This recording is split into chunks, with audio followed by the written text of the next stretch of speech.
Durante séculos, um nome se tornou sinônimo de traição: Judas Iscariotes. O homem que caminhou ao lado de Jesus, que viu milagres acontecerem diante de seus próprios olhos, que ouviu ensinamentos capazes de mudar o mundo. E mesmo assim, foi ele quem o entregou. Mas uma pergunta permanece até hoje: por quê?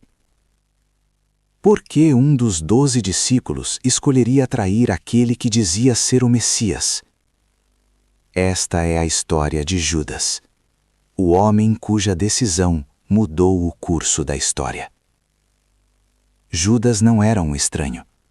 Ele era um dos 12 discípulos escolhidos por Jesus. Durante anos, ele caminhou com o grupo, viajou pelas cidades, presenciou curas impossíveis. Cegos voltaram a enxergar, doentes foram curados. Multidões ouviam as palavras de Jesus com admiração. E Judas estava ali, presente em cada momento. Entre os discípulos, ele tinha uma responsabilidade importante. Judas era o responsável pela bolsa de dinheiro do grupo. Ele administrava os recursos que sustentavam o ministério de Jesus e seus seguidores. Mas, segundo alguns relatos bíblicos, havia um problema. Judas às vezes pegava dinheiro da bolsa para si. Era um detalhe pequeno, mas que revelava algo maior. Talvez desde o início, seu coração já estivesse dividido. Com o passar do tempo, a influência de Jesus crescia. Multidões o seguiam. Mas isso também despertava inveja e medo entre os líderes religiosos. Sacerdotes e autoridades começaram a ver Jesus como uma ameaça. Eles queriam detê-lo. Mas havia um problema. Jesus era amado pelo povo. Prendê-lo em público poderia causar revolta. Eles precisavam de uma oportunidade. Um momento em que Jesus estivesse sozinho. E então surgiu alguém disposto a ajudar.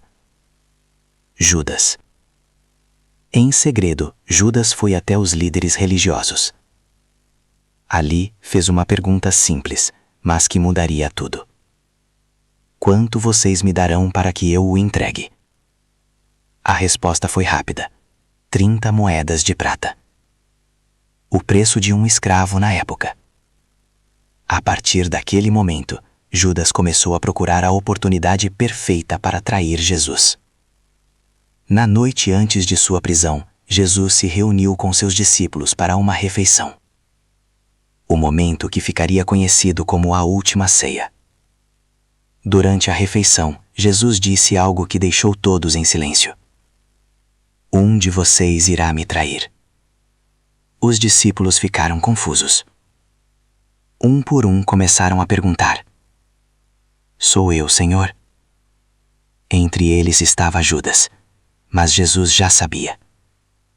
Segundo os relatos bíblicos, ele respondeu de forma simbólica: aquele que mergulhou o pão comigo, esse irá me trair.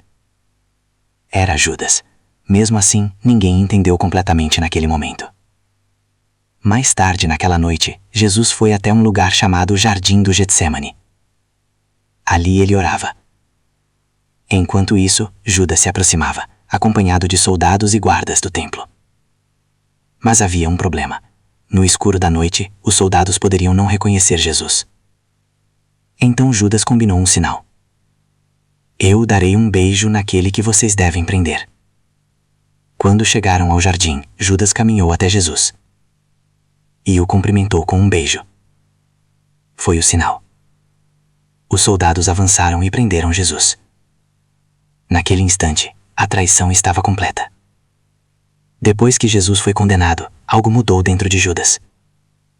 A Bíblia diz que ele foi tomado por remorso. De repente, aquelas 30 moedas de prata pareciam não valer nada. Judas voltou até os sacerdotes. Ele tentou devolver o dinheiro. Pequei, pois traí sangue inocente. Mas eles responderam friamente: Isso é problema seu.